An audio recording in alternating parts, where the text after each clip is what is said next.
السلام عليكم ورحمة الله وبركاته. الحمد لله الصلاة والسلام على رسول الله أجمعين. أما بعد വേദിയിലുള്ള സയ്യിദന്മാർ, ആലിമീങ്ങൾ, അതുപോലെ മുത്തഅല്ലിം നിങ്ങളുടെ വിദ്യാർത്ഥിനികളെ, സഹോദരി സഹോദരന്മാർ, സുദീർഘമായൊരു പ്രസംഗത്തിന്റെ വേദിയുമല്ല, അതിന്റെ ആവശ്യവുമില്ല. വേണ്ടത്ര അശ്ശരി ഉസ്താദ് ഞങ്ങൾക്ക് ആ രൂപം പറഞ്ഞു തരുന്നവരാണ്. പിന്നെ എന്തിന്റെ ആവശ്യം എന്നുള്ളത് ഞാനും ചിന്തിക്കും. ഉസ്താദിനെ വേണ്ടത്ര ഞങ്ങൾക്ക് പറഞ്ഞു തരുന്നുണ്ട്. ഇരിക്കട്ടെ. അൽഹംദുലില്ലാഹ്, അല്ലാഹുവിന്റെ തൗഫീഖ് കൊണ്ട് ഈ ഒരു രൂപം ഇത് സംഘടിപ്പിക്കാനുള്ള കാരണം അല്ലാഹുവിന്റെ ഇൽമ് പഠിക്കുന്നിടത്ത് എന്നുള്ളത് ആണ് അതിന്റെ ഏറ്റവും വലിയ ഫളല്. എന്റെ ബഹുമാനപ്പെട്ട താജുൽ ഉലമ സയ്യിദ് അബ്ദുറഹ്മാൻ അൽ ബുഖാരി ഖദ്ദസല്ലാഹു സിറഹുൽ അസീസ്, താജുൽ ഉലമയുടെ വിജയവും അവിടുത്തെ ഇൽമാണ്, അവിടുന്ന് പഠിപ്പിച്ചു കൊടുത്ത ദറസുമാണ് എന്ന് അന്നേം കാട്ടി നിങ്ങൾക്കറിയാം. അവിടുന്ന് ആ രൂപത്തിൽ ദറസ് പഠിപ്പിച്ചു കൊടുത്തു, പറഞ്ഞു, പ്രബോധനം ചെയ്ത് കർണാടക ആ രൂപത്തിലാക്കിയത് ആ ഒരു അദബ്, തഅലീമോടുള്ള ജീവിതം സാധാരണക്കാർക്ക് നൽകിയത് ആ താജുൽ ഉലമയുടെ സന്ദേശമാണ് എന്ന് ഇവിടെ വന്ന, കർണാടകയിൽ വന്ന ഒട്ടുമിക്ക എല്ലാ ആലിമീങ്ങളും പറയാറുണ്ട്. ഞാൻ എന്നെ കേട്ടിട്ടുമുണ്ട്. അല്ലാഹു തആല അത് ഖിയാമം വരുന്നവരെ മക്കളെ മക്കൾക്ക് നിലനിർത്താൻ തൗഫീഖ് ചെയ്യട്ടെ. ആമീൻ. അൽഹംദുലില്ലാഹ്, ആ ഒരു കാരണമായി ഇവിടെ ഉള്ളതും അത് തന്നെയാണ്. അല്ലാഹുവിന്റെ ഇൽമ് പഠിപ്പിച്ചു കൊടുക്കുന്ന സ്ഥാപനം, ദറസ്, അങ്ങനെ അടങ്ങുന്ന അതിനോടനുബന്ധിച്ച് നടക്കുന്ന മറ്റുള്ള സ്ഥാപനം. ആ ദർസ് കൊണ്ട് തന്നെയാണ് ഏത് നാടും വിജയിക്കലും ആ ഇൽമിന്റെ പ്രഭ ഉണ്ടാകലോടുകൂടി ജനങ്ങളിലേക്കും അതിന്റെ ഒരു വെളിച്ചം ഉണ്ടാകലും ആ ദർസ് കൊണ്ട് തന്നെയാണ്. അതിന് യാതൊരു സംശയവും ഇല്ല. സുരുബൈൽ ഉസ്താദിനെ ലോകം അറിയപ്പെടിപ്പിച്ചത് എന്താണ്? അവിടുത്തെ ഇൽമാണ്. ആ തഖ്വയോടെ ഉണ്ടാകുന്ന ഇൽമ് ആ രൂപത്തിൽ തന്നെ ജീവിത രീതിയിലും അതുപോലെ സ്വന്തത്തിന് മാത്രമല്ല, നാം പഠിച്ച ഇൽമ് പഠിപ്പിച്ചു കൊടുക്കണം. ആ രൂപത്തിൽ തന്നെ അവിടുത്തെ ശിഷ്യന്മാരെയും വാർത്തെടുത്തു. അതുകൊണ്ടാണ് ആ രൂപത്തിലുള്ള ദർസ് നടക്കുന്നതും നടന്നുകൊണ്ടിരിക്കുന്നതും. അൽഹംദുലില്ലാഹ്, ഈ ഒരു പരിപാടി നടക്കാനുള്ള കാരണവും ഇങ്ങനെയുള്ള സ്ഥാപനങ്ങൾ ഉണ്ടായത് കൊണ്ട് തന്നെ, അവിടുന്ന് പഠിപ്പിച്ച ആലിമീങ്ങൾ ആയ ശിഷ്യന്മാരായ അതിൽപ്പെട്ട ഒരു മകനായ അശ്അരി ഉസ്താദും അതുപോലത്തെ വ്യക്തിത്വങ്ങളൊക്കെ നാട് എന്നല്ലാതെ ദീനീ പ്രബോധനം ചെയ്യുമ്പോൾ ആ പ്രബോധനം കൊണ്ടെല്ലാം ഉദ്ദേശിക്കുന്നത് എന്ത്? ജീവിതത്തിനുണ്ടാവുന്നുള്ള മാറ്റത്തിന് വേണ്ടിയാണ് എന്നല്ലാതെ നാളൊട്ടാകെ പേരറിഞ്ഞ് അല്ലെങ്കിൽ ഒരു ബഹുമാനത്തിന് വേണ്ടി അല്ലെങ്കിൽ ഒരു ഫ്ലക്സിന് വരിക എന്നുള്ള ഉദ്ദേശമല്ല ഇവിടെ ഒട്ടുമിക്ക പ്രസംഗം ചെയ്യുന്ന എല്ലാ ആലിമീങ്ങളുമാവട്ടെ, ദർസ് നടത്തുന്ന മുദരിസമാറാവട്ടെ, മുഅല്ലിമീങ്ങളാവട്ടെ, അവരെല്ലാം ഡ്യൂട്ടി എവിടെയും ഞാൻ പറയുന്നത് പോലെ അൽ ഉലമാ വറസത്തുൽ അംബിയാ എന്നതിൽ ഉൾക്കൊണ്ടതുകൊണ്ടാണ്, പഠിച്ചത് ഇൽമ് ആയതുകൊണ്ട് ഞങ്ങളുടെ ഡ്യൂട്ടി പറയലും അത് ആയതുകൊണ്ടാണ് എല്ലാ നാടുകളിലും ദീനീ പ്രബോധനം ചെയ്യുന്നത്. അൽഹംദുലില്ലാഹ്, ആ ഒരു കാരണം കൊണ്ട് തന്നെയാണ് അല്ലാഹുവിന്റെ എല്ലാ നിലക്കുള്ള വിജയവും നോട്ടവും ഉള്ളത്. ഏത് മഹല്ലത്തിൽ ദർസുണ്ടോ എന്നാൽ അതിന്റെ ആ ഒളിച്ചവിടെ കാണും, ഉറപ്പാണ്. അതിനൊരാള് ഒഴിവാക്കാൻ അല്ലെങ്കിൽ ആ ദർസ് വേണ്ട, അതൊരു പ്രശ്നത്തിന്റെ വഴിയാണ് ദർസ് എന്നൊരു രൂപം പറഞ്ഞാൽ പ്രശ്നം ആ പറഞ്ഞ സമയത്ത് ഉണ്ടാവുന്ന ആ ഒരാഴ്ച പിന്നീട് അവൻക്കാണ് അല്ലാഹു പ്രശ്നം കൊടുക്കുക. കണ്ട കാലത്തോളം ഞങ്ങളുടെയൊക്കെ അനുഭവത്തിലും അത് തന്നെയാണ്. നിങ്ങൾക്കും അനുഭവം ഉണ്ടാവും. ദർസിനെ ഒരാൾ നിർത്തിയാൽ എന്ന് പറഞ്ഞാൽ സ്റ്റോപ്പ് ചെയ്താൽ എത്രത്തോളം അതിന്റെ ആ ഗൗരവം ഏതുവരെ ഉണ്ടാകും എന്നുള്ളത് അനുഭവിച്ചവരുണ്ടാവാം, അറിയുന്നവരുണ്ടാകാം. അൽഹംദുലില്ലാഹ്, ഇവിടെ ഈ കാണുന്ന സദസ്സ് കണ്ടപ്പോ ദർസിനെ സ്നേഹിക്കുന്നവരാണ് എന്ന് മനസ്സിലായിട്ടുണ്ട്. അതുകൊണ്ടാണല്ലോ ഈ വന്നതും അവിടെയുള്ള ആ രൂപത്തിലുള്ള ദർസ് പഠിപ്പിക്കുന്നതിന് വേണ്ടി എല്ലാ രൂപത്തിനും പ്രവർത്തിക്കുന്ന പ്രവർത്തകരും അതെ അവരും വന്നു. എന്തിനു വേണ്ടി?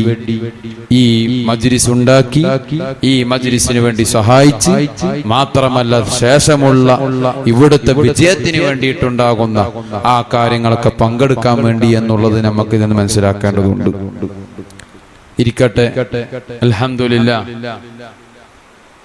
അങ്ങനെ ഖുറത്തു സാദാത്തിന്റെ അനുസ്മരണ വേദിയാണല്ലോ. എന്താണ് അനുസ്മരണം? അനുസ്മരണം എന്ന് പറഞ്ഞാൽ ഒരു സ്വലാത്ത്, ദിക്ർ അല്ലെങ്കിൽ ഖുർആൻ ശരീഫ് ഓതൽ മാത്രമാണോ? അല്ല, അതതിന്റെ ഒരു ഭാഗമാണ്. നാളെ പിറ്റേന്ന് ഞങ്ങൾക്കും കിട്ടേണ്ട ഒരു ഭാഗം. ചെയ്താൽ ഇഖ്ലാസോടെ ചെയ്താൽ ഉണ്ടാകും, ഇല്ലേ അതുമില്ല. അങ്ങനൊക്കെ ഉണ്ടാകും, അങ്ങനൊക്കെ ഉണ്ടായാൽ ഇങ്ങനൊക്കെ ഉണ്ടാകും എന്നുള്ള ഹദീസ് ഉണ്ടായത് കൊണ്ട് തന്നെ അതിൽ വിശ്വസിക്കുന്ന മുഅ്മിനീങ്ങൾ, ആ സുന്നത്ത് ജമാഅത്ത് ആ രൂപത്തിൽ ഉൾക്കൊള്ളുന്ന മുഅ്മിനീങ്ങളായ മുഅ്മിനാത്തുകളായ ഞങ്ങള് അത് കിട്ടുമെന്നുള്ള പ്രതീക്ഷ ഉണ്ടായത് കൊണ്ട് തന്നെയാണ് ഇങ്ങനെയുള്ള അനുസ്മരണ വേദി നടക്കുന്നതും നടത്തപ്പെടുന്നതും അതിനുവേണ്ടി ആഹോരാത്രം പ്രവർത്തിക്കുന്നതും. അല്ലാഹു അതിന് തൗഫീഖ് ചെയ്യുമാറാവട്ടെ. ആമീൻ എന്ന് ദുആ ചെയ്യുക. ആ താജുൽ ഉലമയും ഖുറത്തു സാദാത്തിലും ഉണ്ടായ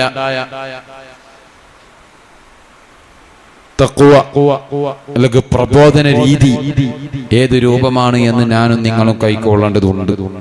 ഈ കാലഘട്ടത്തിൽ നല്ലവണ്ണം കൈക്കൊള്ളേണ്ടതുണ്ട്. കാരണം എന്തേ?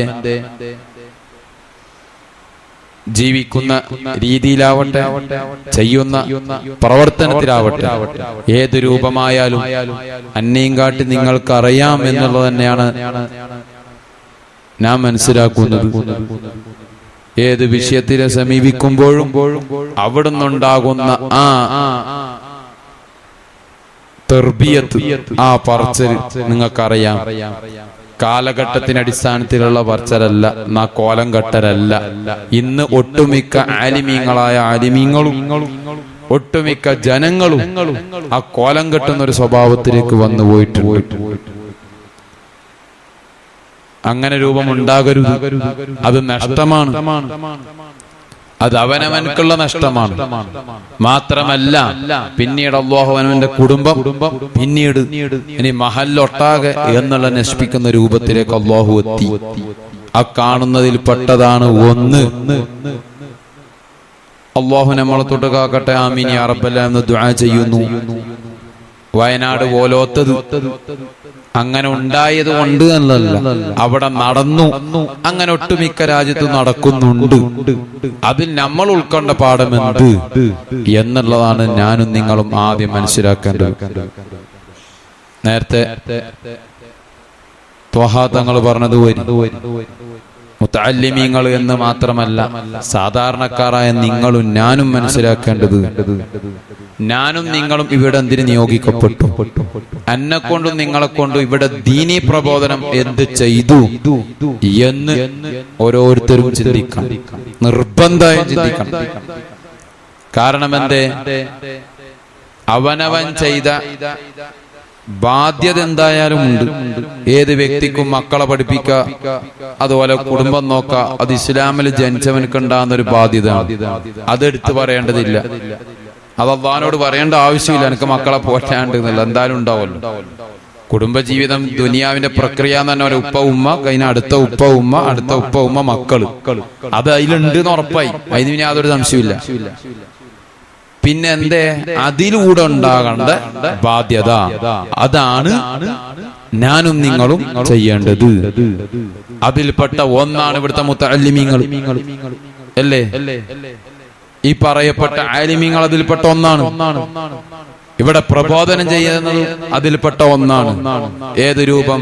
അതെ, അവരെ മക്കള് അല്ലാഹുവിന്റെ ഇൽമിന് വേണ്ടി പഠിപ്പിക്കുക, അല്ലാഹുവിന്റെ ദീനീ പ്രബോധനം ചെയ്യാൻ വേണ്ടി അവരെ നിയോഗിക്കുക എന്നുള്ളതിൽപ്പെട്ട ഒന്നാണ്. അത് ഞാനും നിങ്ങളും മനസ്സിലാക്കേണ്ടതുണ്ട്, നിർബന്ധമായും മനസ്സിലാക്കേണ്ടതുണ്ട്. കാരണം പഴയ കാലഘട്ടത്തിൽ ഒന്നുമില്ലെങ്കിൽ 90 മുതൽ 2000 വരെയുള്ള കാലഘട്ടത്തിൽ, അല്ലെങ്കിൽ 2002, 5, 4 വരെ എന്ന് പറയാം, അതുവരെയുള്ള കാലഘട്ടത്തിലുള്ള ജനിച്ചതായ കുട്ടികൾക്ക് അതിന്റെ മുമ്പുണ്ടായ ആ മുഅ്മിനീങ്ങളുടെയും മുഅ്മിനാത്തുകളുടെയും തർബിയത്ത് തന്നെ മതി, അവരുടെ ഈമാനും മതി, അവരുടെ ഉയർച്ചക്ക്. കാരണം എന്തേ?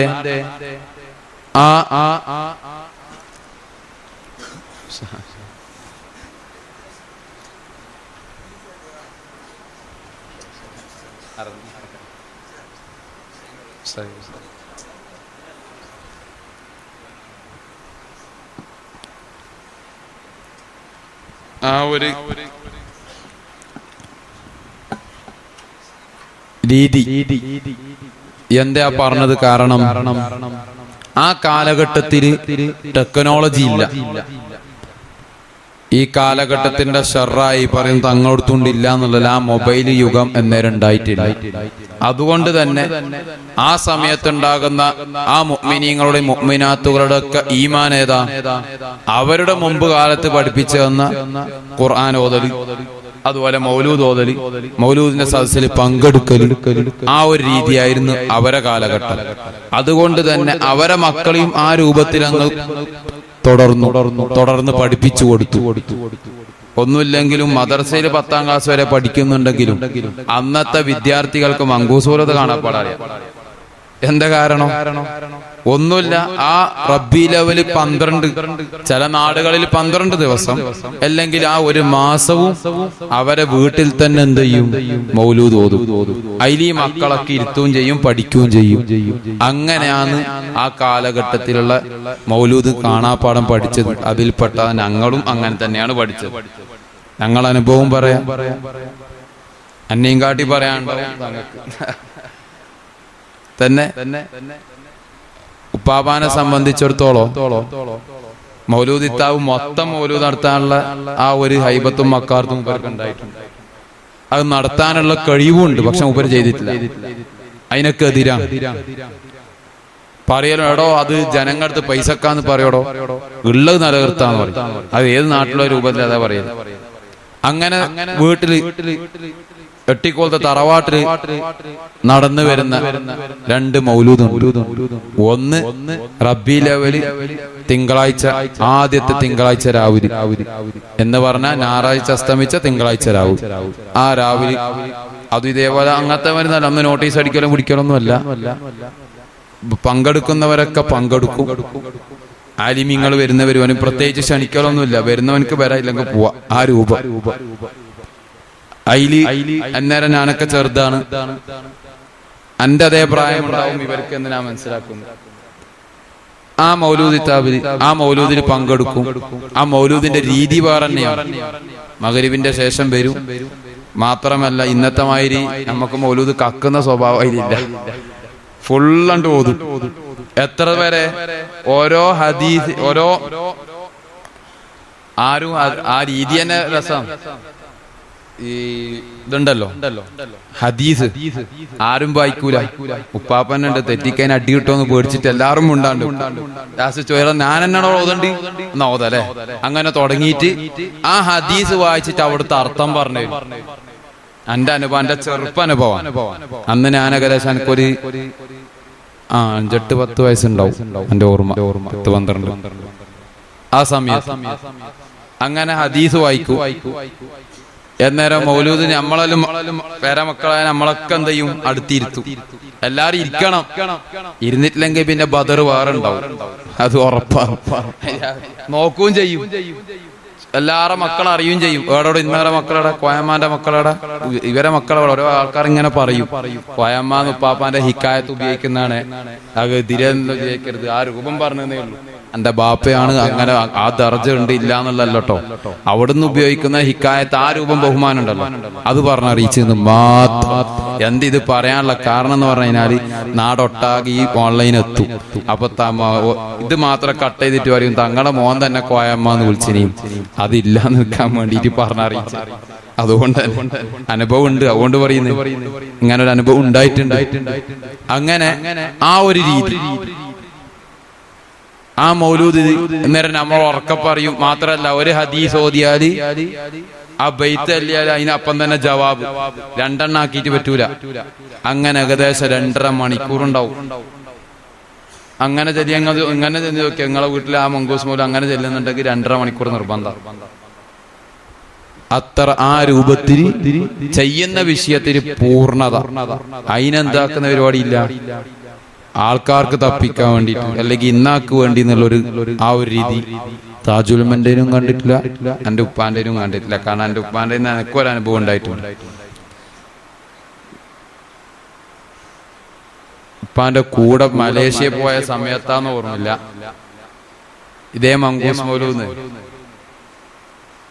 അന്തത്തത്തിലതിന്റെ 2 എടുത്ത് 2 or 3 എടുത്തിട്ട് 4ാമത്തെ വരി എടുക്കാവുമ്പോ നിർത്തുകാർ എന്നോട് പറഞ്ഞു അങ്ങനെ ഓതല്ല, ഉപ്പാപ്പാറൊന്നും അത് ചെയ്തിട്ടില്ലല്ലോ. ഇല്ല, നമ്മക്ക് തിരക്കല്ല, അത് അതിന്റെ സമയം പോയിക്കോട്ടെ, നമ്മക്ക് ഓതാ, അവർക്ക് എന്താ ആയിക്കോട്ടെ, ജനങ്ങളെ നോക്കണ്ട, നമ്മളെ ശരാശരി നമ്മളത് നോക്കണ്ടു. അങ്ങനെ അങ്ങോട്ട് പിന്നെ അത് പൂർണ്ണത കൊണ്ടടക്കുന്നതായിരുന്നു ആ രൂപം. അതിലും അങ്ങനെ ഒരുപാട് വേണ്ടാത്ത ഏറ്റുമില്ല. പഴയ കാലത്ത് അയാസ്വാനമൽ ഈദില്ലതി സഫഹുലഹു എന്നുള്ളടത്ത് ഒരു ജവാബും ചെല്ലില്ല, അങ്ങനെ ഓതിപ്പോക്കാം. ഇപ്പൊ അത് നല്ല സംഭവമാക്കി ചെല്ലുന്നുണ്ട്. എവിടുന്നാന്ന് ഒരു പിടുത്തമില്ല. അതിന്റെ അർത്ഥം എടുക്കുന്നുണ്ടൊക്കെ പറയാൻ പറ്റുന്ന രൂപമല്ല, പക്ഷെ അതൊരു വേറെ രൂപത്തിലാ പോകുന്നത്. അങ്ങനെയായിരുന്നു ആലിമീങ്ങൾ കൊണ്ടാടുന്നത്. പുതു ചേർക്കാൻ പോകില്ലാന്ന് എപ്പം പറയും. വാണ്ടടോ വേണ്ടാത്തതിനെ ഏറ്റുന്നു വയ്ക്കും. ആൾക്കാരെ പൊട്ടീസാക്കാൻ വേണ്ടിയിട്ടല്ലല്ലോ ഏത് ഖുർആനോത്താണെങ്കിലും ഏത് മൗലൂദ് സദസ്സാണെങ്കിലും എന്നുള്ള രൂപം അവിടുന്ന് അറിയിക്കും. അങ്ങനെ ആ ഒരു തർബിയത്ത് അക്കാലത്ത് ഈ പറഞ്ഞ മൗലൂദിന് നമ്മളൊക്കെ ഇരുന്ന് അങ്ങനെയാണ് നമ്മളും എന്ത് ചെയ്തത്, ഈ മൗലൂദ് കാണാപ്പാടം പഠിക്കുന്നതും. പിന്നുണ്ടാകുന്ന മൗലൂദ് റമദാൻ 15 ബദരീങ്ങളാണ്ട് അതും സംഭവമായി കഴിക്കും. അതിനൊക്കെ ഒരുപാട് അവിടുത്തെ ആ ഒരു അദബും ചിട്ടുണ്ട്. ആ ഭക്ഷണം കഴിക്കുന്നിടത്തേരം അതിന്റെ അദബും ചിട്ടുണ്ട്. ഒരാളും ആ മൗലൂദ് കയ്യാത്ത വരെ ചെമ്പ് വരെ പൊട്ടിക്കൂല, അതവിടെ വെക്കും. മൗലൂദ് ഫുൾ കയ്യട്ടെ, ദുആ കയ്യട്ടെ, എന്നിട്ടേ ചെയ്യുള്ളൂ. അങ്ങനെ അത്ര എല്ലാവരും അതിൽ ഇരിക്കും വേണം. സപ്ലൈക്ക് നിൽക്കുന്നവന് ഇരിക്കണം അതിൽ. അതാണ് അവിടുത്തെ രീതി. ആ രൂപത്തിൽ കൊണ്ടു നടന്നു. അൽഹംദുലില്ലാഹ് ആ കാലഘട്ടത്തിലുള്ള മക്കളൊക്കെ ഒരുവിധം ഈമാന്റെ തർബിയത്തോണ്ട് തന്നെ എന്ത് ചെയ്തിനി, ഒരു ഈ മൗലൂദിനായാലും അല്ലെങ്കിൽ ഉസ്താദന്മാരെ ബഹുമാനിക്കുന്നിടത്തായാലും സയ്യിദന്മാരെ സ്നേഹം വെക്കുന്നിടത്തായാലും ബഹുമാനിക്കുന്നിടത്തായാലും ആ ഒരു അവസ്ഥ ആ കാലഘട്ടത്തുണ്ടായ മുഅ്മിനീങ്ങൾക്ക് മുഅ്മിനാത്തുകൾക്ക് എന്തുണ്ടായി, മുമ്പുള്ളവർക്ക് കാണിച്ചു കൊടുത്തു, അവർക്ക് അത് കാണിച്ചു കൊടുത്തു, ആ രൂപം അവരിൽ വന്നു. എന്നാൽ ഇപ്പം ഉള്ള മുഅ്മിനീങ്ങളായ മുഅ്മിനാത്തുകൾക്ക് അതില്ല, അത് കുറഞ്ഞു വരികയാണ്. അതിന്റെ കാരണം കൊണ്ട് തന്നെ എന്തായും ചെയ്ത് ഉള്ള ബലാട്ട ആഫത്താട്ട മുസീബത്താട്ട ഇത് 3 വരുന്നുണ്ട്. കൊല്ലം കഴിഞ്ഞോർ അള്ളാഹ് പറഞ്ഞത് നടക്കുമാണല്ലോ. അത് നടക്കുമാണ്, ഇല്ല എന്ന് പറയില്ല, അത് വരുകയും ചെയ്യും. പക്ഷെ ഞാനും നിങ്ങളും ചിന്തിക്കേണ്ടത് ഞങ്ങളിലൂടെ വരരുത്. അതാണ് നമ്മുടെ അടുത്തുണ്ടാകുന്ന പാഠം. റബ്ബ് വരുത്തിച്ചോട്ടെ, അത് അതിന്റെ കടമ. അള്ളാന്റെ ഖദറിലുണ്ട്, ഖളായിലുണ്ട്, അതുകൊണ്ട് നടക്കുകയും ചെയ്യും. ഇനി നമ്മളിനി എന്ത് തന്നെ ആയാലും അതിനൊരു തടസ്സമുണ്ട്, നമ്മൾ ദുആ ചെയ്താൽ നിർത്തും എന്നുള്ളത് ശരി തന്നെയാണ്. അത് നമ്മളിലൂടെ വേണ്ട എന്നുള്ളതാണ് ഞാനും നിങ്ങളും ചിന്തിക്കേണ്ടത്. എന്ന് പറഞ്ഞാൽ ഞാനും നിങ്ങളും ഇവിടെ തെറ്റ് ചെയ്തിട്ട് ആ ഒരു മുസീബത്ത് കൊണ്ടുവരണ്ട എന്നാണ് ഞാനും നിങ്ങളും ഉണ്ടാകേണ്ട പ്രതിജ്ഞ. എന്തിനെ ഞങ്ങൾ ഇവിടെ നിയോഗിക്കപ്പെട്ടു? ഞാൻ നേരത്തെ പറഞ്ഞതുപോലെ കുടുംബജീവിതം, മക്കളെ നോക്കാന്നുള്ളത് എല്ലാവർക്കും ഉണ്ട്, ഇല്ല എന്നുള്ളത് അത് ഇസ്ലാമിലുള്ള തന്നെയാണ്. അതൊരു ബാധ്യതയാണ്. അതെടുത്ത് അള്ളാഹിനോട് പറയാനുള്ളതല്ല, അത് പറഞ്ഞിട്ട് കാര്യമില്ല.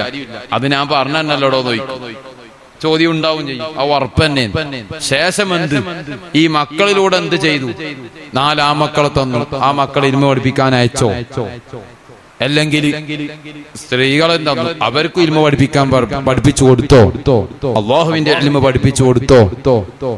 എന്നുള്ള രീതിയാണ് റബ്ബിന്റെ പോക്കും റബ്ബിന്റെ ചോദ്യവും ഉണ്ടാവുക. മാത്രമല്ല അത് കഴിഞ്ഞതിന്റെ ശേഷം ഇവൻ ബാക്കിയുള്ള സമയം ഇതിന് ചെലവഴിച്ചു എന്ന് പറഞ്ഞാൽ ഒരാളുടെ ജോലി 8 മണിക്കൂറാണെങ്കിൽ അല്ലെങ്കിൽ 12 മണിക്കൂറാണെങ്കിൽ ആ 12 മണിക്കൂർ കഴിഞ്ഞതിന്റെ ശേഷം ഉണ്ടാകുന്ന രീതി ഒരു 4-5 മണിക്കൂർ ഉണ്ടാവും. അതെന്തിനു ഉപയോഗപ്പെടുത്തി? ഓൻ ഖുർആൻ ഓതാനാണോ?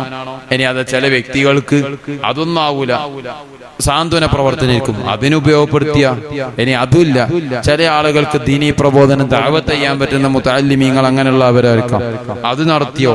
ഇനി അതും ഉണ്ടാകൂല. ചില ആളുകൾക്ക് സംഘടന നല്ല രീതിയിലുള്ള ബോധം അത് നടത്താനുള്ള രൂപങ്ങൾ അത് നടത്തിയോ എന്നുള്ള ചിന്തയും എന്നുള്ള ഒരു ബോധം അവനവനക്ക് വേണം.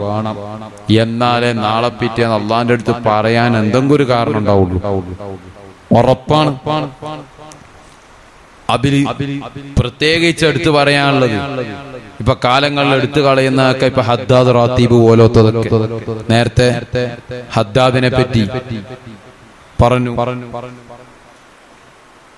എന്താ ഹദ്ദാദ് റാത്തീബിന്റെ മഹത്വം? എന്തേ ഫഖീഹുൽ മുഖദ്ദമിന് ഇത്രയും വലിയ ദറജ കിട്ടിയത്?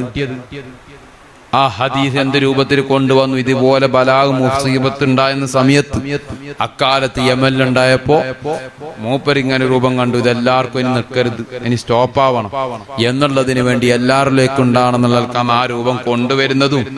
മാത്രമല്ല ഞാനും നിങ്ങളും ചിന്തിച്ചിട്ടുണ്ടോ അതിലുള്ള അതിൽപ്പെട്ട ഒരുപാട് ദുആ ഉണ്ട്. എന്താ 3 മാത്രമല്ല യാദൽ ജലാലി വൽ ഇക്റാം എന്ത് 7 എന്ന് ചിന്തിച്ചിനാരെങ്കിലും അറിയോ? ആ ഫഖീഹുൽ മുഖദ്ദമിനെ പറ്റിയിട്ട് പറയുന്ന കിതാബിൽ പറയുന്നത് കാണാം. ആ 3 എത്തുന്ന ഏതോ ആവട്ടെ, റദീന ബില്ലാഹി റബ്ബൻ അങ്ങനെ ഏതോ ആവട്ടെ, 3 എത്തുമ്പോ അള്ളാഹു എന്ത് ചെയ്തു? അവിടുന്ന് ഉത്തരം കൊടുത്തു. അങ്ങനെ യാദൽ ജലാലി വൽ ഇക്റാം എത്തി. 1 ചൊല്ലി ഇല്ല, 2 ഇല്ല, 3 ഇല്ല, 4 ഇല്ല, 5 ഇല്ല, 6 ഇല്ല, 7 ഇല്ല. 7 ഇരുന്നെടുത്ത് മൂപ്പര് എണീറ്റാണ്ട് ഉയർന്നു. അത്രയും മർത്തബ അല്ലാഹു കൊടുത്തു. എന്ത് ഉയരാനുള്ള കാരണം അതിൽ പറയുന്നത് അതെ അല്ലാഹുവിന്റെ സ്വീകാര്യത കൊണ്ട് മലായിക്കകളൊക്കെ വന്നിട്ടുണ്ട്. അപ്പൊ ആ ഒരു ബഹുമാനം മൂപ്പർക്ക് അല്ലാഹു ഉയർച്ച കൊടുത്തു എന്നുള്ളതാണ് ഒരഭിപ്രായം അതിൽ കാണുന്നത്. അങ്ങനെ ആ ഹദ്ദാദ് അതിൽ നിന്ന് ഞാനും നിങ്ങളും മനസ്സിലാക്കേണ്ടത് അല്ലാഹുവിന്റെ സ്വീകാര്യതയായ ആ ഹദ്ദാദ് റാത്തീബ് കാലഘട്ടങ്ങളിൽ ഇപ്പൊ എടുത്തു കളയുകയാണ്. ആർക്കും അറിയാനില്ല. എന്നാൽ പഴയ കാലഘട്ടങ്ങളിൽ, പഴയ കാലഘട്ടം തന്നെ 10 വർഷങ്ങൾക്ക് മുമ്പ് ബേക്കെടുക്കാനേ പറയാൻ പാടുള്ളൂ. അതുവരെ ഉണ്ടാവുന്ന മുഅ്മിനീങ്ങളാവട്ടെ മുഅ്മിനാത്തുകളാവട്ടെ അവരും സ്വയം ഹദ്ദാദ് റാത്തീബ് ചെല്ലലുണ്ടായിരുന്നു. ഹദ്ദാദ് റാത്തീബ് എന്തിന്? അവർക്ക് പണ്ട് മുതലേ പഠിപ്പിച്ചു കൊടുക്കുന്ന ഒരേ അറിവുള്ളൂ. എന്തെന്നറിയോ? അത് നമുക്ക് അന്നുണ്ടാകുന്ന മുസീബത്താട്ടെ, പാമ്പിന്റെ കടിയാവട്ടെ, അതൊന്നും ഒഴിവാണെന്നേ ഉള്ളൂ. അല്ലാണ്ട് ഈ മഹത്വം പറഞ്ഞെന്ന് വെച്ചൊന്നുമല്ല. ഇതെന്തിപ്പ ഈ മഹത്വം പറഞ്ഞു കൊടുക്കേണ്ട അവസ്ഥ വന്നു? ആർക്കും അറിയാനില്ല എന്താണ് ഹദ്ദാദ് റാത്തീബ് എന്നുള്ളത്. പഴയ കാലഘട്ട ഏത് വ്യക്തികൾക്കും വയസ്സായവരോട് ചോദിക്കുക, അവർക്ക് ഹദ്ദാദ് റാത്തീബ് അറിയും. ബാക്കി ഒന്നും അറിയില്ലെങ്കിൽ അതറിയും. അത് തന്നെയാണ് ഏത് നാടിന്റെയും ആഫത്തും മുസീബത്തും.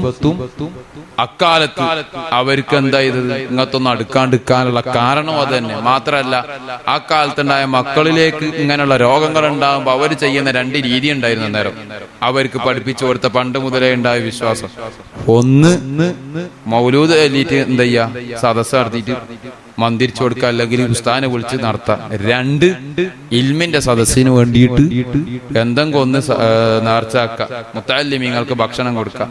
നമ്മളനുഭവം ഉണ്ട്.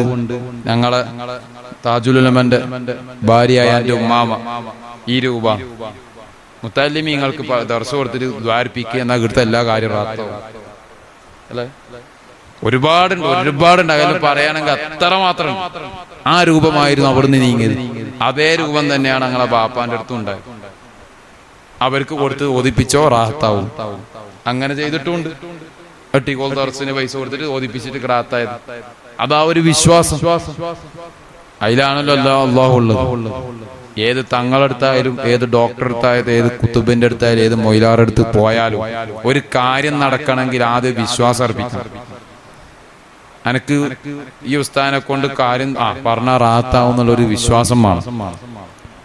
അതുകൊണ്ടാണല്ലോ ഇപ്പൊ നിങ്ങൾ വീടിന്റെ പണിയെടുക്കുമ്പോ എഞ്ചിനീയറിനെ വിളിക്കുന്നു. നല്ലൊരു എഞ്ചിനീയറിനെ വിളിച്ച് എല്ലാം കൊടുക്കോ, അല്ല അവൻ തന്നെ മതിയില്ലോ. ഓനാ പറയുന്നു ഇവിടെ വീടെടുക്കണോ, വീട് ഇങ്ങനെ ആക്കണോ, ഇങ്ങനെയൊക്കെ റൂം വേണോ. എന്നിട്ടോ ഓനെ ഏതായാലും റൂം എടുക്കാൻ വേണ്ടി ഫ്രണ്ടിൽ നിൽക്കുന്നില്ല, ഒരു മേസ്ത്രീനെ ഏൽപ്പിക്കുന്നുണ്ട്. എന്തിനു വേണ്ടി? ഉറപ്പാണ് എന്നെക്കൂടെ കൂട്ടിയാ കൂടൂല. കാരണം അവനക്ക് അതിനെപ്പറ്റി വിവരമില്ല. മൊത്തത്തിലുണ്ടാകുന്ന ആ ബാഹ്യമായൊരു വിവരമുണ്ട്. അതെ, ഒരു 20 കല്ല് വേണ്ട വരും, അല്ലെങ്കിൽ ഒരു 50 കല്ല് വേണ്ട, ഒരു അന്താജ് കിട്ടും. അല്ലാതെ അതിന് വേണ്ടത്ര ചെയ്യണമെങ്കിൽ ആ പഠിച്ചവരടുത്ത് തന്നെ പോണ്ടേ. എന്നിട്ട് അവരെ സമീപിക്കും വേണം, ചമ്മ അവർ വിശ്വസിച്ച് ഏൽപ്പിക്കും വേണം. അപ്പൊ അല്ലാഹു കൂടെ നിൽക്കും. മറിച്ച് അതല്ല, പോയി നോക്കാം, അപ്പൊ അല്ലാഹും ബൈനാവും. അപ്പൊ പിന്നെ ഇനി തങ്ങളായാലും കണക്കന്നായാലും ഇനി മൊയിലാറ നിങ്ങൾക്ക് പിന്നെ തങ്ങളെ കുറ്റപ്പെടുത്തിയിട്ടൊന്നും കാര്യമില്ല, ഇനി ഉസ്താദിനെ കുറ്റപ്പെടുത്തിയിട്ടും കാര്യമില്ല, ഇനി ഇൽമിനെ കുറ്റപ്പെടുത്തിയിട്ടും കാര്യമില്ല. കാരണം എന്താ? ഓന്റെ കൽബന്നെ ശരിയില്ല. അതന്നെയാണ് ആദ്യത്തെ ശരി. ഓന്റെ കൽബ് ശരി വേണ്ട, എന്നാലല്ല ബാക്കിയുള്ള കാര്യത്തിൽ എന്തിലും ആവട്ടെ, അത് ഏത് വിഷയത്തെക്കായാലും നിങ്ങൾ എടുത്തു നോക്കിയാൽ മതി. ഇസ്ലാമിന്റെ രീതി, ഇസ്ലാമിന്റെ വിജയം തന്നെ തവസ്സുൽ വിത്ത് തവക്കുല. അതിന്റെ ആദ്യത്തെ വിജയം അതുകൊണ്ട് തന്നെയാണ് അല്ലാഹു ബദരീങ്ങളെ കൊണ്ട് വിജയിപ്പിക്കുന്നതും. പിന്നെ അല്ലാഹു പറഞ്ഞല്ലോ, ബദരീങ്ങളെ വിശ്വസിക്കാത്തവൻ എന്തില്ല, ബദരീങ്ങളെ വിശ്വസിക്കാത്തല്ലെങ്കിൽ അവരെ പേരിൽ നേർച്ചയിക്കാതെ ഔലിയാക്കളാകുന്ന ഔലിയാക്കളില്ല, ആലിമീങ്ങളില്ല. അത് അല്ലാഹുവിന്റെ രീതി കണ്ടില്ലേ? അതാണ് ഇസ്ലാമിന്റെ പോക്ക്. തവസ്സുല് വിത്ത് തവക്കുല്. തവസ്സുല് എന്ന് പറഞ്ഞാൽ ആളെ സഹായിക്ക, എന്നിട്ട് റബ്ബെ അവരെ കൊണ്ട് തവക്കുലയ്യ, ബാക്കി അല്ലാഹു. പക്ഷെ നമ്മ തവസ്സുലും ഇല്ല തവക്കലിനും ഇല്ല, നമ്മ രണ്ടിനും ഇല്ല. എല്ലാം അവനവൻ തന്നെ. കുത്തുബ് എന്നുള്ളൊരു കിബർ, അത് തങ്ങൾക്കുണ്ടെങ്കിൽ ഈ പറയുന്ന എനക്കുണ്ടെങ്കിലും എന്റെ നാശമാണ്, നിങ്ങൾക്കുണ്ടെങ്കിലും നിങ്ങളും നാശമാണ്. അതിന് യാതൊരു സംശയം ഇല്ല. അതില്ലാത്തത് കൊണ്ട് തന്നെയാണ് അല്ലാഹു തആല ഔലിയാക്കന്മാരാവും ഉലമാക്കളാവുന്ന ഔലിയാക്കന്മാർ അല്ലാഹു ആ ദർജ കൊടുത്തത്. ആ കാരണമാണ് എന്നുള്ളത് ഞങ്ങൾ മനസ്സിലാക്കേണ്ടതുണ്ട്. നമ്മളെ യുക്തിക്ക് ചോറയിച്ച ബുദ്ധി ഉണ്ടെങ്കിൽ നിങ്ങൾ മനസ്സിലാക്കേണ്ടതുണ്ട്. അത് എന്തിനു വേണ്ടി പറഞ്ഞു എന്ന് പറഞ്ഞാൽ, ബിദ്അത്തുള്ളവരടുത്ത് പോയി കഴിഞ്ഞാൽ ഈ വിഷയത്തെ പറ്റി എതിർക്കും. അപ്പം ഇന്നലെ പിറ്റേന്ന് വന്നവൻക്ക് ഇതെന്താന്ന് അറിയൂല, അന്ന് അതന്നെ ശരിയെന്ന് മറ്റോ അവന്റെ കൂടെ പോവുകയും ചെയ്യും. എന്നാൽ ഈ ഔലിയാക്കന്മാരാകുന്ന ഉലമാക്കൾ അല്ലെങ്കിൽ ഔലിയാക്കൾ അവരായതും ഇതേപോലെ തവസ്സുല് ചെയ്തിട്ട് തന്നെയാണ് അവരെ ഔലിയായത്. ബദരീങ്ങളെ തവസ്സുല് ചെയ്യാണ്ട് അവരെ ഔലിയാക്കളാവൂല. ഉറപ്പ തവസ്സുല് ചെയ്താലേ അവർക്ക് ഔലിയാക്കളാവും എന്നുള്ള അല്ലാഹ് ആദ്യം തന്നെ പറഞ്ഞിട്ടുണ്ട്. അതുകൊണ്ട് തന്നെയാണല്ലോ റബ്ബ് ഒരാൾ ഉയർത്തുന്നതും. അല്ലാഹു രണ്ട് രൂപത്തിൽ ഉയർത്തും. റഹ്മാനും റഹീമുമായതുകൊണ്ട് ഭൗതികപരമായി ഉയർത്തും, മതപരമായുള്ള ഉയർത്തും. എങ്ങനെ ഉയർത്തുന്നു? അതേ ജിബ്രീൽ അലൈഹിസ്സലാമിനോട് പറയും, ഇതാ ഇന്ന വ്യക്തികളെ ഉയർത്തണം, ഇന്ന വ്യക്തികളെ ഉയർത്തണം, ഈ വ്യക്തിനെ സാമ്പത്തികപരമായി ഉയർത്തണം, ഈ വ്യക്തിനെ ഈ രൂപത്തിൽ ഉയർത്തണം എന്ന് ജിബ്രീൽ അലൈഹിസ്സലാമിന് കൊടുക്കും. അങ്ങനെ അത് അല്ലാഹു ചില ആളുകൾക്ക് സമ്പത്ത് കൊടുത്ത് ഉയർത്തി, ചില ആളുകൾക്ക് ഇൽമു കൊടുത്ത് ഉയർത്തി, ചില ആളുകൾക്ക് രണ്ട് ഇൽമു, മഅരിഫത്തിന്റെ ഇൽമു, ചില പഠിച്ച ഇൽമു, ലദുന്യ ഇൽമു, ആ രൂപത്തിൽ ഉയർത്തും. അത് അല്ലാഹുവിന്റെ പണി. അതാണ് ജിബ്രീലിനെ കൊണ്ട് പറഞ്ഞത്. പറഞ്ഞ് ജയിപ്പിക്കുന്നതും ഇവിടെ ഭൗതികപരമായിട്ടുള്ള ഒരുപാട് ഉയർച്ച അല്ലാഹു കൊടുത്തതും. അപ്പോ സമ്പത്തുള്ളവൻ മനസ്സിലാക്കേണ്ടത് അതേ സമ്പത്ത് തന്നു ഉയർന്നു. അപ്പൊ ഏത് രൂപത്തിൽ നീങ്ങണം? ഇത് എന്തിനു വേണ്ടി ചെലവഴിക്കണം? ദീനീ ഖിദ്മത്തിന് ചെലവഴിച്ചോ, ആ രൂപം നടത്തിയോ എന്നുള്ള രൂപം അവൻ പോണം. ഇനി സാധാരണ ഇൽമ കൊടുത്ത് ഉയർത്തിയവൻ നിന്റെ ഇൽമ അല്ലാഹുവിനേക്ക് പറഞ്ഞു കൊടുത്തോ എന്ന് പറഞ്ഞാൽ ആ നാടുകളിൽ പ്രബോധനം ചെയ്തോ, ആ നാടുകളിൽ പറഞ്ഞു കൊടുത്തോ, അല്ലെങ്കിൽ അവന്റെ ജീവിത രീതിയിൽ പറഞ്ഞു കൊടുത്തോ, അല്ലെങ്കിൽ ദർസ് പഠിപ്പിച്ചു കൊടുത്ത്, അല്ലെങ്കിൽ മദ്രസ പഠിപ്പിച്ചു കൊടുത്ത്, ഏതൊക്കെ രീതിയുണ്ടോ അല്ലാഹുവിന്റെ ഇൽമ പഠിപ്പിച്ചു കൊടുക്കാൻ പറ്റുന്ന ആ പ്രബോധന വേദി ഏതൊക്കെ ഉണ്ടോ അതിവൻ നടത്തിയോ എന്നുള്ളത് അവനവൻ ചിന്തിക്കണം.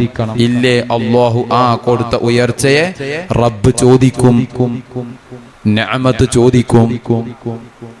ഏത് നിഅമത്ത് തന്നാലും അല്ലാഹു ചോദിക്കും.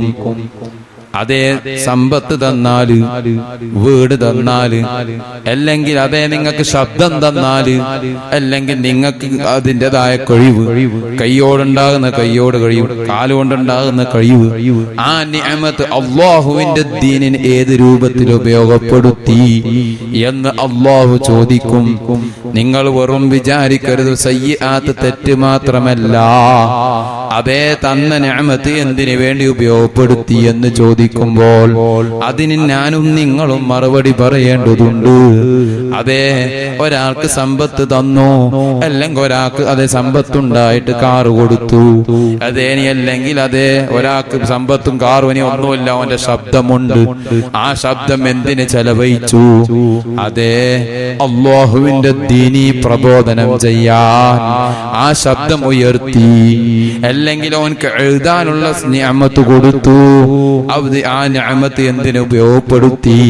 അതേ ഹബീബ് റസൂലുള്ളാഹി സ്വല്ലല്ലാഹു അലൈഹി വസല്ലമ തങ്ങളെ ചരിത്രം എഴുതാൻ, അല്ലെങ്കിൽ അവിടുത്തെ പിൻഗാമികളെ ചരിത്രം എഴുതാൻ, അല്ലെങ്കിൽ സ്വഹാബത്തിന്റെ, അല്ലെങ്കിൽ അതേ ഉലമാക്കളാകുന്ന ഔലിയാക്കന്മാർ അവരെ ചരിത്രം എഴുതാൻ അതേ ആ കഴിവ് ഉപയോഗപ്പെടുത്തി എന്ന് ഞങ്ങൾക്കും നിങ്ങൾക്കും പറയണം. അതില്ലെങ്കിൽ അതേ തന്ന സൗത്ത് ശബ്ദമാവട്ടെ സമ്പത്താവട്ടെ ആ നിഅമത്ത് ഞാനും നിങ്ങളും സയ്യിആത്തിന് അതേ തെറ്റിൽ ഏത് രൂപം ഇവിടെ ഉണ്ടാകുന്ന കാലഘട്ടത്തിന്റെ പറച്ചിൽ ഒരു DJ പാട്ട് നടത്താൻ, അല്ലെങ്കിൽ അതല്ല അവന്റെ വണ്ടി കഞ്ചാവ് പോലോത്ത് വിൽക്കാൻ, ഇനി അതല്ല അവനെഴുതുന്ന എഴുത്ത് അതേ ഒരു ഫിലിം സ്റ്റാറിനെ പറ്റി, അല്ലെങ്കിൽ അതല്ല ഒരു ക്രിക്കറ്റ് സ്റ്റാറിനെ പറ്റി എഴുതിയതുകൊണ്ട് കാര്യം സാധിക്കൂല. അങ്ങനെ ചെയ്താൽ ആ നിഅമത്ത് അല്ലാഹുവിന് തെറ്റിന് ചെയ്യുന്നതായി മാറിക്കപ്പെടും. പിന്നെ അത് സയ്യിആത്തിലേക്ക് എഴുതപ്പെടും, അത് നിഅമത്തിൽ പെടൂല. അല്ലാഹുവിന്റെ അടുത്ത് ഞങ്ങളടുത്ത് നിഅമത്താണെങ്കിലും അല്ലാഹുവിന്റെ അടുത്ത് ആ നിഅമത്ത് സയ്യിആത്താക്കി മാറ്റി. ആ രൂപം നേരെ സയ്യിആത്തിലേക്ക് കണ്ടുപോയി. പിന്നെ ഇവന് ഈ ഇത്രയുണ്ടായ ഒച്ചയൊക്കെ വെറുതെ ആയി.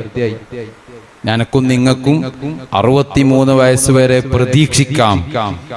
അല്ലാഹുവിന്റെ ഹബീബ് റസൂലുള്ളാഹി സ്വല്ലല്ലാഹു അലൈഹി വസല്ലമ തങ്ങൾ 63 വയസ്സ് വരെ ജീവിച്ചത് കൊണ്ട് ഞങ്ങൾക്കത് പ്രതീക്ഷിക്കാം. ആ 63 വയസ്സിൽ തന്നെയാണ് റസൂൽ ഈ രൂപങ്ങളൊക്കെ നടത്തിയതും നമുക്കുണ്ടാകുന്ന എല്ലാ കാര്യങ്ങളും ചെയ്യാൻ പറഞ്ഞതും 63 വയസ്സ് തന്നെയാണ്, അല്ലാതെ 64 പറഞ്ഞിട്ടില്ല.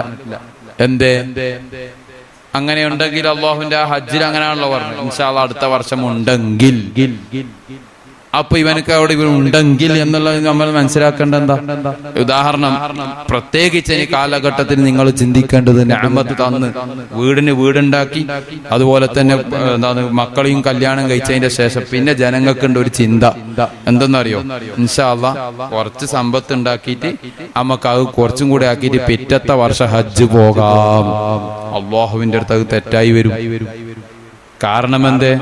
പിന്നീടുള്ള സമ്പാദിക്കുന്നിടത്ത് അള്ളാഹുവിന്റെ ചോദ്യമല്ല, ഇനി ഉണ്ടാകുന്ന 5 ലക്ഷം ഹജ്ജിന് പോകാൻ പറ്റുന്ന അതെടുത്ത് പോയിക്കോ. എന്തേ? മക്കളെ കെട്ടിച്ചു കൊടുത്ത് കിടക്കാനുള്ള കടമയോ അള്ളാഹ്ക്കുള്ളൂ, ബാക്കി അവന്റെ കടമയോ അവന്റെ ഭർത്താവിന്റെ കടമയോ ഭാര്യ നോക്കാനുള്ളൂ. പിന്നെ ഈ ഉപ്പാക്കുമ്മാക്കില്ല. അപ്പൊ അതൊക്കെ കഴിഞ്ഞതിന്റെ ശേഷം വീണ്ടും പിന്നെ ഓന് അടുത്ത സമ്പത്ത് സ്വത്ത് ആലോചിക്കാൻ നിന്നാല് എന്താ ഇവിടെ ഹജ്ജ് ചെയ്തില്ല എന്നല്ലാഹുവിനടുത്ത് ചോദ്യം വരും. നിർബന്ധമായ ഹജ്ജ്. പിന്നെ സുന്നത്ത് എന്തോ ആയിക്കോട്ടെ, അത് പിന്നെ അള്ളാഹ് കൂട്ട, നമ്മ കൂട്ടല്ലോ. അത് അള്ളാഹ് കൂട്ടെ, സ്വീകരിക്കാതിരിക്കട്ടെ. പക്ഷെ കടമയുണ്ട്, ബാധ്യത. നേരത്തെ പറഞ്ഞതുപോലെ മക്കളെ പോറ്റാനുള്ളൊരു ബാധ്യത, അത് നമ്മൾ എടുത്തു പറയേണ്ടതല്ല, അത് ചെയ്യൽ നിർബന്ധം തന്നെ. അത് കഴിഞ്ഞതിന്റെ ശേഷം ഉണ്ടാകുന്ന ആ ഇസ്ലാം കാര്യത്തിൽപ്പെട്ട ഒന്ന്, അതെനിക്ക് അവനക്ക് നിഅമത്ത് തന്നാൽ അവൻ ഹജ്ജിന് പോയി കൊടുക്കൽ നിർബന്ധം തന്നെ, യാതൊരു സംശയവുമില്ല. അതിനുണ്ടാകുന്ന വഴികൾ ഉണ്ടാവണം. അതൊക്കെ ഉണ്ടായിട്ടുണ്ടാകുന്ന ആ ഒരു അലസത, അതാണ് ഈ പറഞ്ഞതിന്റെ അർത്ഥം. എന്നല്ലാതെ ഒരാൾക്ക് ഇപ്പൊ ഉദാഹരണം ഇപ്പൊ 6 ലക്ഷം ഉണ്ടായി, ഇപ്പോഴത്തെ ഹജ്ജിന് പോകാൻ പറ്റുന്നുണ്ടെങ്കിൽ ഉദാഹരണം അവന്റെ ഉമ്മാക്ക് എന്തില്ല, സുഖമില്ല, ഉമ്മാന്റെ സമ്മതം എന്റെ മോനെ നോക്കാൻ ആരും ഇല്ലല്ലോ എന്ന് പറഞ്ഞാൽ എന്നാ പിന്നെ ആ മകനെ ഉമ്മാനെ നോക്കലാന്ന് ഏറ്റവും വലിയ ഹജ്ജ്. പിന്നെ ആ പൈസ 6 ലക്ഷം, പിന്നെ ആ പൈസ മൊത്തം ഇതിന് ചെലവഴിക്കോളാം. പിന്നെ അവിടെ എന്തില്ല, ഹജ്ജിന് വേണ്ടി എടുത്തു വെക്കുന്നിടത്ത് അള്ളാന്റെ അടുത്ത് കാര്യമില്ല, റബ്ബിന്റെ അടുത്ത് കാര്യമില്ല. പിന്നെ എന്തിനു അവൻ എടുത്തു വെക്കും? ഹജ്ജിന് വേണ്ടി എടുത്തു വെക്കേണ്ട ആവശ്യമുണ്ട്. കാരണം ഏറ്റവും വലിയ ഹജ്ജ് മക്കളെ നോക്കല. അങ്ങനെ ഉണ്ടാകുന്ന ഒരുപാട് കാര്യങ്ങൾ. അതുകൊണ്ട് നിങ്ങളോട് പറയാനുള്ളത്, കാലഘട്ടത്തിന്റെ അടിസ്ഥാനത്തിൽ ഇങ്ങനെ ഉണ്ടാകുന്ന ഉരുൾപൊട്ടലാവട്ടെ, എന്തുമാവട്ടെ, ഞാനും നിങ്ങളും അതിന് വേണ്ടത് നിർബന്ധമായിട്ടും ദുആ. എന്ത് വിഷയത്തിലും ദുആ. അത് തന്നെയാണ് താജുൽ ഉലമന്റെ പ്രസംഗത്തിലും നിങ്ങൾ കേൾക്കുന്നുണ്ടാവും. താജുൽ ഉലമന്റെ പറച്ചിലും അത് തന്നെയാണ്, ബാപ്പാന്റെ പറച്ചിലും അത് തന്നെയാണ് ഞാൻ കേൾക്കല്. ദ്വാർക്ക് മോനെ എന്തുണ്ടാക്കും ദ്വാ എന്ന് പറയും. അവസാനം പറയും യാസീൻ ഓതിക്കൊന്ന ദ്വാർക്കണം, ദ്വാൽക്കണം. ആർക്ക് വേണ്ടി?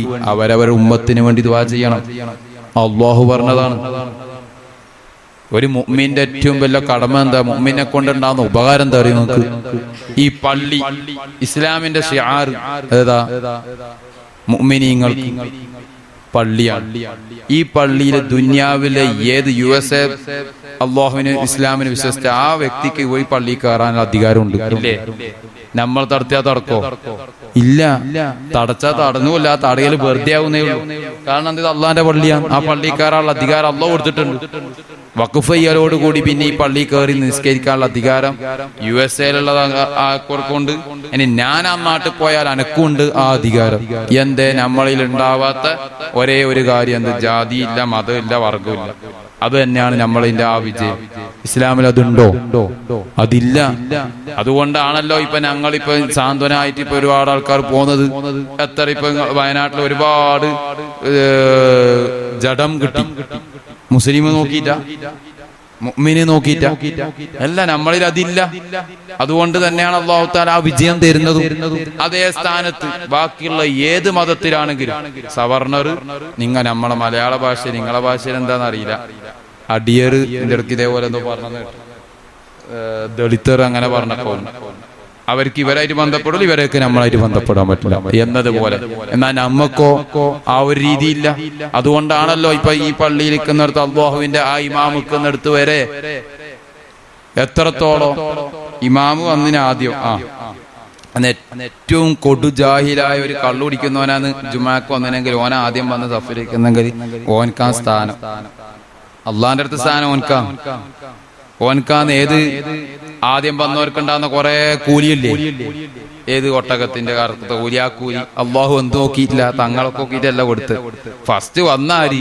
ആ വന്ന ആരാവട്ടെ, ജഹ്ലാവട്ടെ, ആലിമാവട്ടെ, എന്ത് ആ രൂപത്തിലുണ്ടാകുന്ന മർത്തബകാവുന്ന ജനങ്ങൾ വന്നാലും അള്ളാന്റെ അടുത്തുള്ള കൂലി പോകുന്ന രൂപ ഏതാ? വന്നവൻ സഫിൽ ആദ്യം ഇരുന്ന ആരോ ഓൻക്ക് കിട്ടും, ശേഷം വന്നാൽ ആ രൂപത്തിൽ കിട്ടും. അതാണ് ഇസ്ലാം മതത്തിന്റെ ആ ഒരു രീതിയും ആ വിജയവും. അതുകൊണ്ട് തന്നെയാണ് അതാണ് മുഅ്മിനീങ്ങളായ നമ്മളെപ്പം ദ്വാരക്കാലിന് മുമ്പ് ഞാന് തഴവുസ്താദിന്റെ അടുത്ത് പോയപ്പോ, തഴവുസ്താദിന്റെ സിയാറത്തിന് പോയപ്പോ അവിടുന്ന് ഒരു മുഅ്മിന് എന്നെ കണ്ടപ്പോ, ഞാൻ സിയാറത്ത് കഴിഞ്ഞു, കണ്ടതിനുടനെ ദുആ ചെയ്യണം എന്ന് പറഞ്ഞു. ഞാൻ അങ്ങോട്ടും ഇങ്ങോട്ടൊന്നും അറിയില്ല, മുഅ്മിനാണ്, ദുആ ചെയ്യാൻ വസിയത്ത് ചെയ്യുന്നെന്ന് പറഞ്ഞു. ആയിക്കോട്ടെ എന്ന് പറഞ്ഞു. അപ്പൊ എന്നോട് ചോദിച്ചു, ഞാൻ ചോദിച്ചാൽ അവിടുന്ന് എന്താന്ന് കാര്യം? ഞാൻ ഇവിടെ തന്നെയാണ്, ഉസ്താദിന്റെ ഒക്കെ ഖാദിമാണ്, ഇങ്ങനെയൊക്കെയാണെന്ന് പറഞ്ഞു. അപ്പോ ഉസ്താദിനെ അറിയോ വസിയത്ത് ഞാൻ ദുആ ചെയ്യാൻ വസിയത്ത് പറയാനുള്ള കാരണം അറിയോന്ന് വെച്ചു. ദുആ ചെയ്യാൻ വസിയത്തിന് വേണ്ടി നിങ്ങളോട് ഞാൻ വസിയത്ത് ചെയ്യുന്നു എന്ന് പറയാനുള്ള കാരണം അറിയോ വെച്ചു. ഞാൻ പറഞ്ഞു ഇല്ല, സ്വാഭാവികമുള്ള പോലെ മുഅ്മിനെ കണ്ട് അത് വരക്കാൻ പറയും. അതല്ലേ അതെ അല്ല വസിയത്ത് എന്ന് പറയാനുള്ള കാരണം എന്താ വെച്ചു. അല്ല നിങ്ങളെ ഉദ്ദേശ കാരണം എനിക്കറിയില്ല, കാരണം നിങ്ങളെ മനസ്സിലുള്ള എനിക്കറിയില്ലല്ലോ. വസിയത്തിന്റെ അർത്ഥം കാര്യം അടുക്കട്ടെ, അത് വേറെ, അത് പറയുന്നത് പലതുണ്ട്. നിങ്ങൾ ഉദ്ദേശിച്ച എനിക്കറിയില്ല, നിങ്ങൾ പറഞ്ഞു തരണം എന്ന് പറഞ്ഞു. അപ്പൊ ആ വ്യക്തി പറഞ്ഞത് തഴവ് ഉസ്താദ് അഥവാ മൂപ്പര സ്ഥലം ഇവിടെയാണ്, കൊല്ലം. ഈ തഴവ എന്ന് പറഞ്ഞ സ്ഥലത്ത് തന്നെ അവിടുന്ന് ഓച്ചിറ ഭാഗത്തുനിന്ന് ഒരു 5-6 കിലോമീറ്റർ പോകണം. അപ്പൊ അടുത്തുള്ള ജനങ്ങളൊക്കെ കണ്ടാലും ഏത് മുഅ്മിനെ കണ്ടാലും തമ്മിൽ അങ്ങോട്ടും ഇങ്ങോട്ടും പറയത്രേ ആ ഉസ്താദ് താഴെ ഉസ്താദ് പറയുമല്ലോ, ഉസ്താദെ അല്ലെ മുഅ്മിനെ കണ്ടാല് ദുആ ചെയ്യാൻ ആ വസിയത്ത് ചെയ്യുന്നേന്ന്. എന്നിട്ട് മൂപ്പര് പറഞ്ഞു കൊടുക്കത്രേ. എന്തിനാന്നറിയോ? നമ്മൾ ദ്വാരക്കോല ഏതെങ്കിലും മുഅ്മിനി അല്ലാഹുമ്മ ഔസിൽ ബല്ലിഗ് ഓതൂലേ, അപ്പൊ ആ വസിയത്തിൽ ആര് പെടുന്നുണ്ട്? ഈ പറയപ്പെട്ട മുഅ്മിനായ ഞാനും പെടുവല്ലോ.